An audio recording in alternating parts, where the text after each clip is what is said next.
All Indiana Politics is your premier source for Indiana politics, focusing on issues that matter to you. I still want us to be the best in the Midwest. We can't afford another lockdown. Give the citizens of this country the relief they need. Education in the state of Indiana remains priority number one. In-depth, nonpartisan coverage. We don't know exactly where the economy will be in January. People are worried with good reason. Exclusive interviews with Indiana's political leaders. We have the resources here in the state of Indiana to care for those who are in need. Expert analysis on critical legislation. We need to reform those laws. This recovery is going to take some time. We've got to anticipate that there'll be a budget shortfall. From Wish TV, this is All Indiana Politics Podcast on the All Indiana Podcast Network.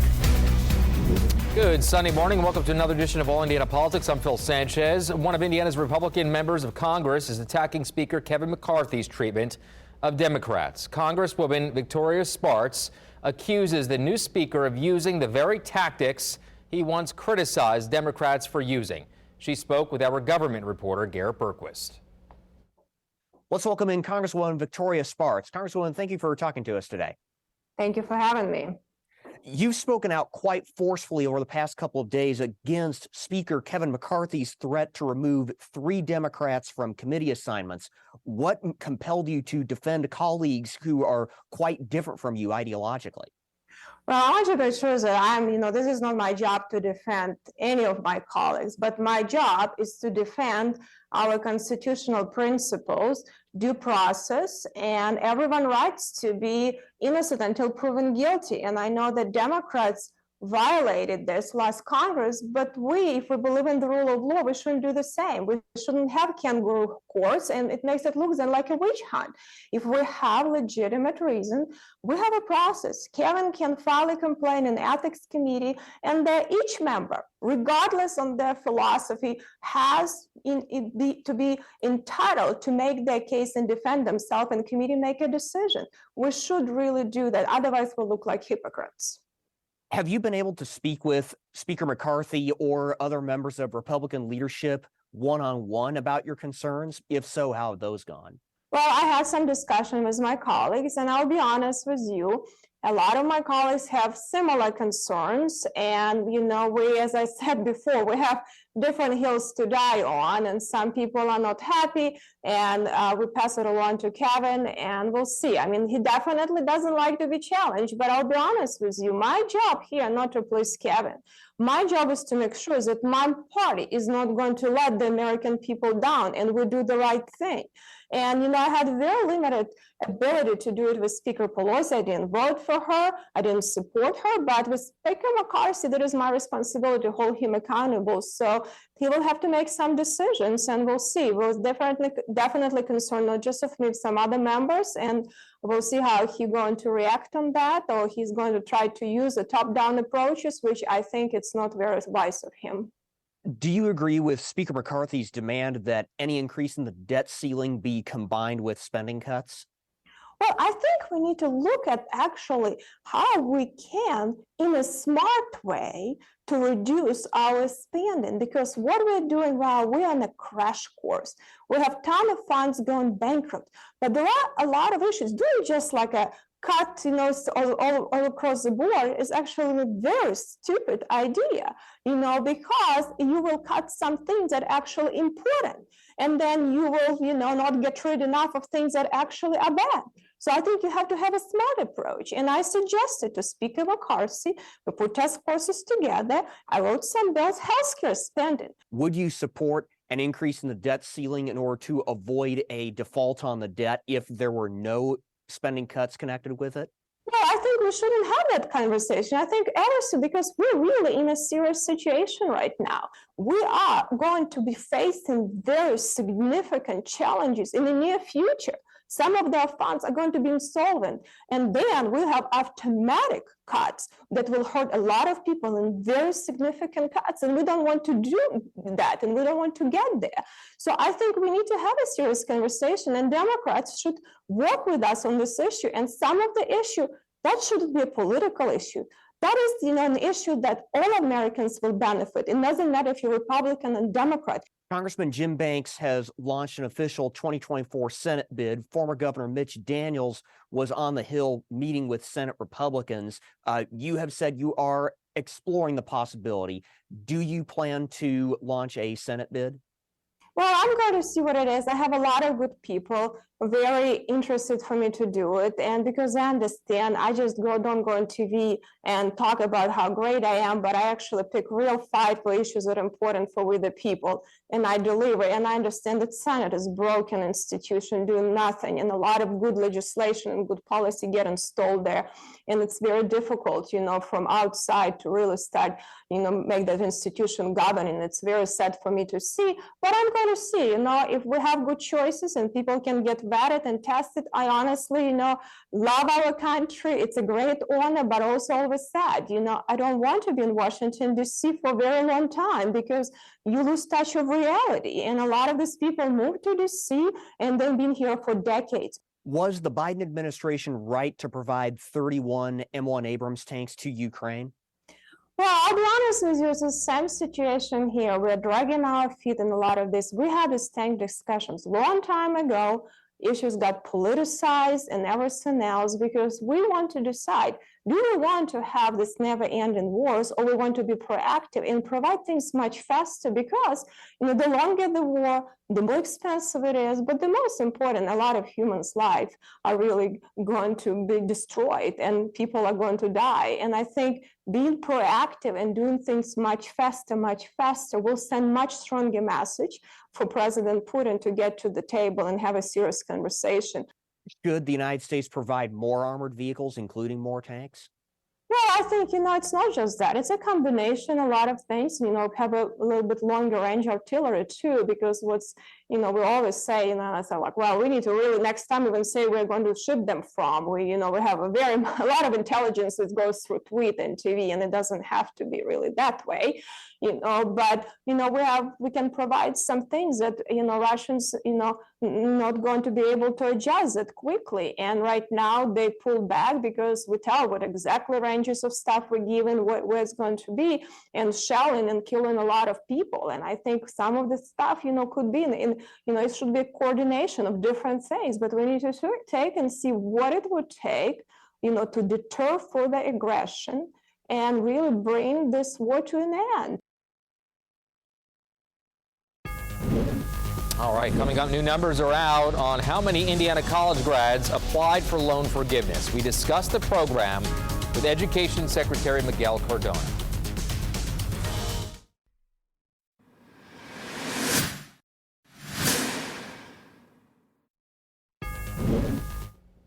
Welcome back. The White House is doubling down on President Joe Biden's student debt relief plan. More than 500,000 Indiana college graduates have applied for the Biden administration's student debt relief, and more than 300,000 have been approved. Those applications cannot be processed because there is a lawsuit pending against the program. Education Secretary Miguel Cardona talked about those numbers with our own Drew Blair. Let's welcome in Miguel Cardona, U.S. Secretary of Education. Thank you so much for your time. The new numbers from the White House this week show more than 500,000 people in Indiana have either applied for or were automatically approved for student loan debt forgiveness. Are you satisfied with how many people have been able to apply? I'm thrilled that the weekend we opened up our beta site. Without any fanfare, without any information, over 8 million people applied without us even promoting it. So I am pleased at the number of people that applied. We're waiting for the Supreme Court. We had, as you mentioned, over 540,000 apply. Close to 350,000 would have already been approved in Indiana alone. So we're really, those 350,000 people are waiting for the decision in Indiana, and those 350,000 people can benefit from debt relief so that they can go on and think about how they can help buy a home, help their children go to college, buy a home, and move on from the impacts of the pandemic. So in reference to the program being held up in court, are you confident that people eligible for debt relief will see it by the end of 2023?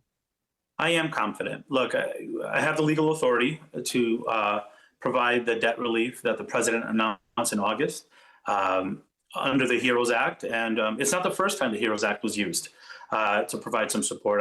Loan payments were paused in the last administration using the same authority that I'm using here to provide targeted debt relief. It's important to remember, this is not just widespread debt relief. These are for people, 90% of the dollars are going to people making under $75,000. So these are middle-class Americans, people from Indiana that just need a little bit of support to get back after this pandemic. We know it impacted all of us, and it's our goal to make sure that people are not worse off now than they were before the pandemic.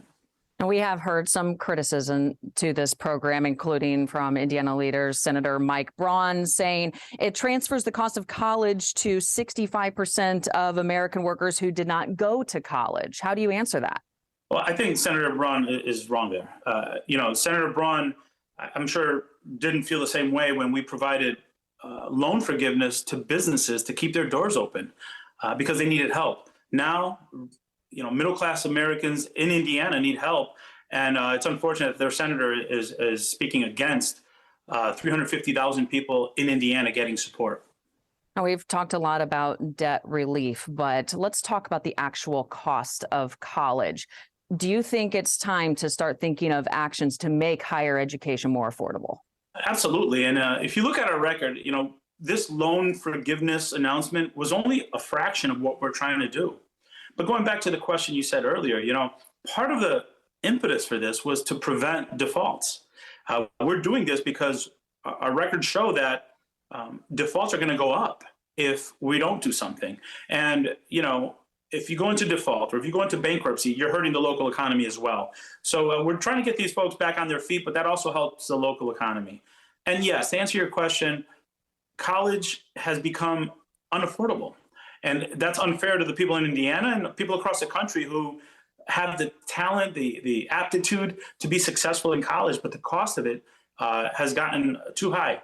So we are working on implementing college accountability measures. We are working on listing those colleges and programs that are just not affordable. Indiana lawmakers are talking about ways to redesign high school education to lessen the emphasis on students going to college, more emphasis on vocational programs and job skills. Is that a shift, something that you would like to see?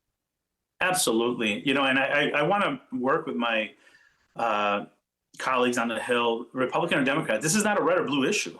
This is about our kids having opportunities in life. Earlier this week, I announced the Raise the Bar initiative, and part of it was making sure that we're redesigning our high schools to have more career pathways. I myself went to a 4-year technical high school. I learned to be an automotive technician. So, you're not going to find someone who's a stronger supporter of this. I want to break this 4-year college or bust mentality in this country. There are high-paying, high-skilled jobs out there that are available to our students without having to have them fall into college debt traps. So yes, I'm in big favor of that. All right, coming up, we break down this week's top headlines with Indiana's best political team.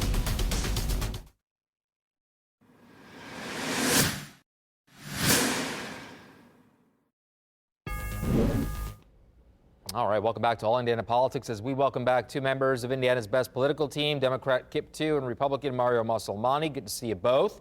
Let's begin with those numbers on student loans. Already more than 300,000 Indiana college grads, as we reported, have been approved. Mario, we'll start with you this week. Secretary Cardona brought up the economic risk that debt poses. Your response to that, and should, in your opinion, any student debt be forgiven?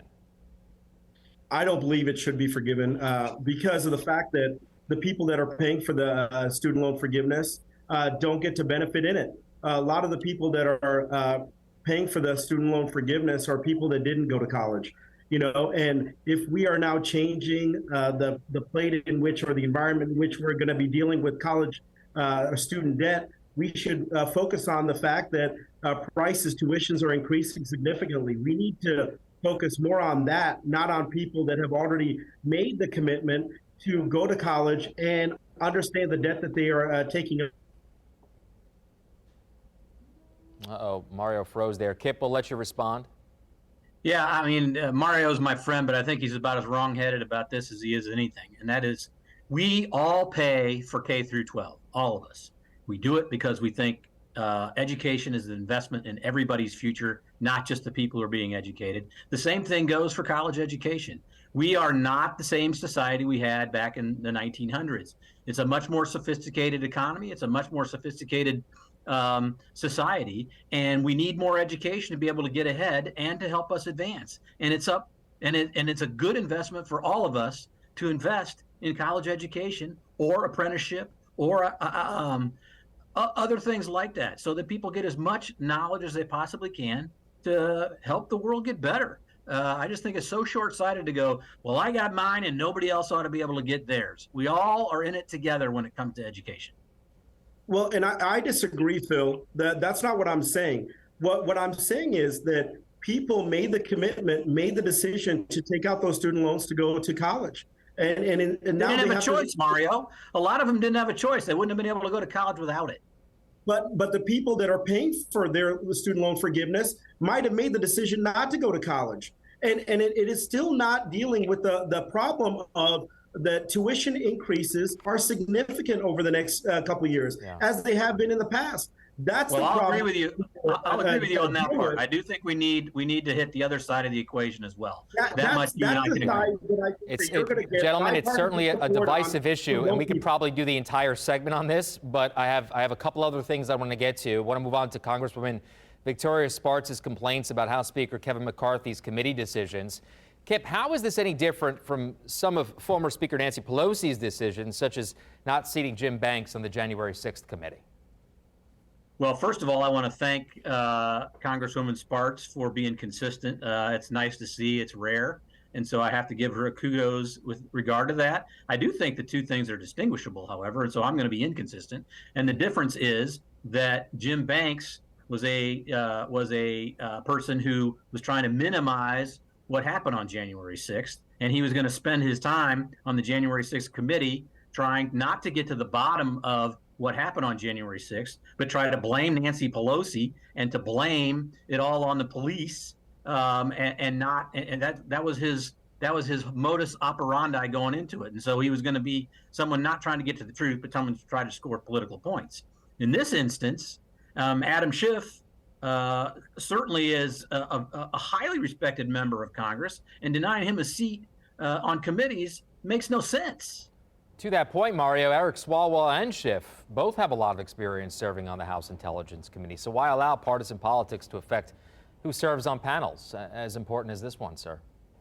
Well, the problem is Nancy Pelosi started doing that 2 years ago, when she not only kept Banks off of a committee, but also Marjorie Taylor Greene, Paul Gosar from Arizona, without any sort of due process. I'm not saying that this should be done in this instance, but it's been done in the past, where the speaker has the determination with the majority of the vote to decide who's on committees and who's not.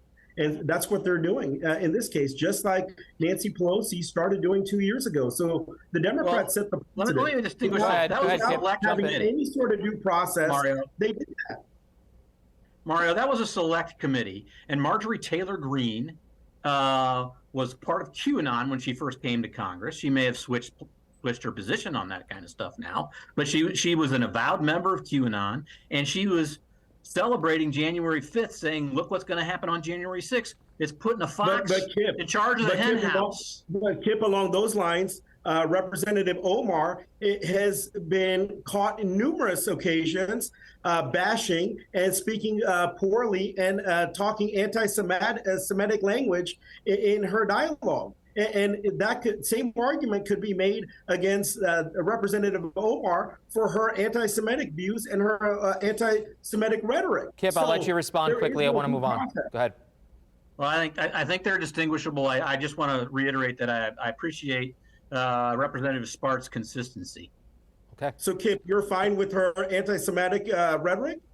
Heck no. Yeah. Okay. And I'm against it too. Right. And that's the reason they were wanting to keep her off of that committee. All right. Well, we'll see what happens there. Hey, staying with Congress, guys, for a moment. Republicans in Congress want spending cuts in exchange, as you guys know, for raising the debt ceiling. Mario, this is becoming a pattern in Washington. I have a minute left. I want to get you both in.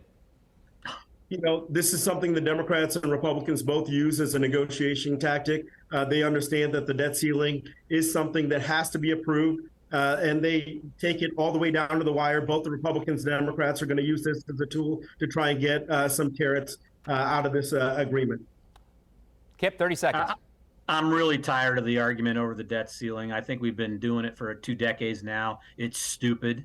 It's a sideshow. It takes up way too much time. In the end, we have to pay our bills. Yeah. These are bills that are already due. They're not something that's going to affect what we do spending going forward. We have to pay our bills. I wish we'd be talking about the bail reform instead.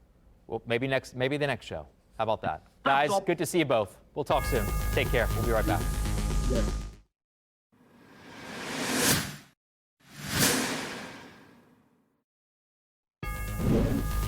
All right, thank you for joining us for All Indiana Politics this week. We'll be back here next Sunday morning at 9:30. You can also find our brand new All Indiana Politics podcast. It's part of the All Indiana Podcast Network over at wishtv.com. Have a great rest of your weekend.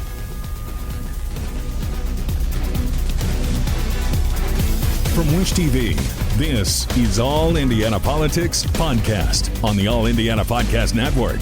Watch All Indiana Politics live Sunday mornings at 9:30 on Wish TV and at wishtv.com. Subscribe to this podcast and listen weekly here on the All Indiana Podcast Network. And be sure to discover even more great podcasts at allindianapodcastnetwork.com.